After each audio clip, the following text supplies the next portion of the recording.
And this is gonna be a non-polar molecule as well.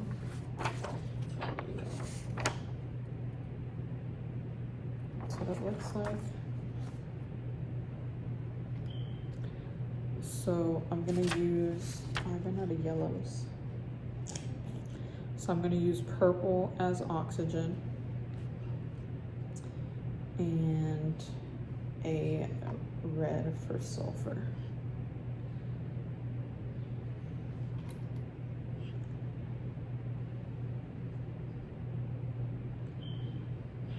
Let's try to make this pretty so I could eat them afterwards. I don't think I could eat this. And this is what the bottle looks like. Sorry, my little, there we go.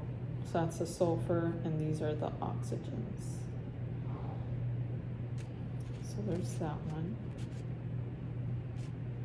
Carbon dioxide, and then what is it? Sulfur trioxide. So there we go. So we're gonna flip the page over. And now we're gonna work with, what's next? Our methane is next. So our CH4. So CH4, which is gonna give us a tetrahedral shape. It is also a nonpolar molecule. So carbon is going to be 4 valence electrons, and hydrogen gives us 1 valence electron. But we're gonna have to multiply it by 4 since it's CH4, which is gonna equal 4. So 4 plus 4 is 8 valence electrons total. And, sorry, I got eraser on my paper. And I'm gonna draw the Lewis structure, which is gonna be C in the middle. It's A to be satisfied, and then H, which is hydrogen only needs 1 valence electron to be satisfied. So this is what my Lewis structure looks like.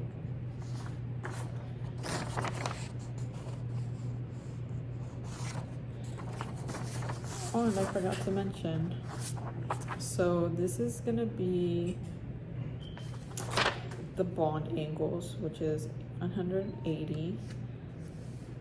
And for, you know what? I'm just gonna do it in purple for all of them. So for carbon dioxide, it's 180 degrees from carbon to oxygen, since it's a straight linear shot. And then for sulfur trioxide, it's going to be 120 degrees from sulfur to oxygen. And they are as follows. So here's carbon dioxide, and here is sulfur trioxide. So on the back, I'm drawing methane. So my molecule is gonna look, this is the Lewis structure, but I'm gonna draw what the molecule is gonna look like at the bottom, and it's gonna be tetrahedral.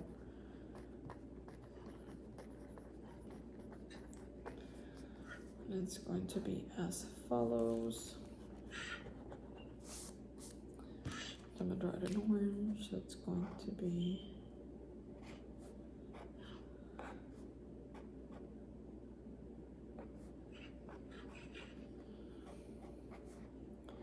carbon in the center, per usual. Usually carbon's in the center. And this is gonna have an angle bond of 109.5, which I use purple, correct? Yeah, so it's gonna be 109.5.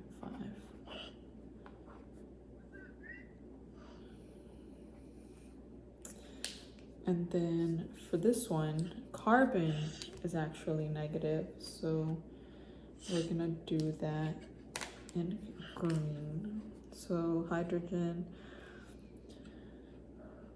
are positive.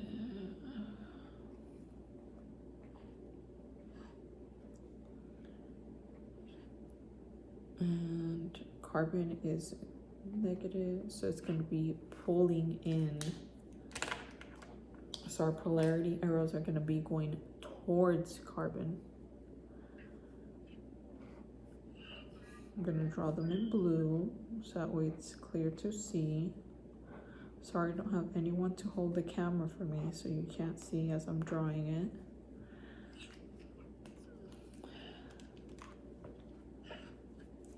So for this one, it's going to be, so it contains a polar bond, but it is a non-polar molecule. Since the dipole of the bonded cancels, there's no dipole moment since they're all going towards the middle, so they're all going to cancel each other out.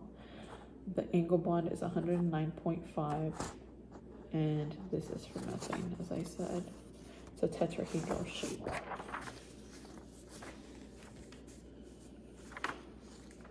So at the bottom, we're going to go with the phosphorus pentafluoride, which is going to be PF5. And this one is a trigonal bipyramidal.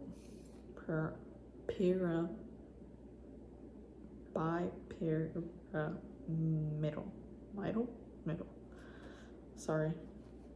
English isn't really my first language, so I apologize in advance. So the valence electron for phosphorus is going to be 5 valence electrons. And for fluoride, it's going to be 7 valence electrons. However, since it is PF5, that means we have 5 fluorides. So we're gonna multiply 7 times 5, which is going to equal 35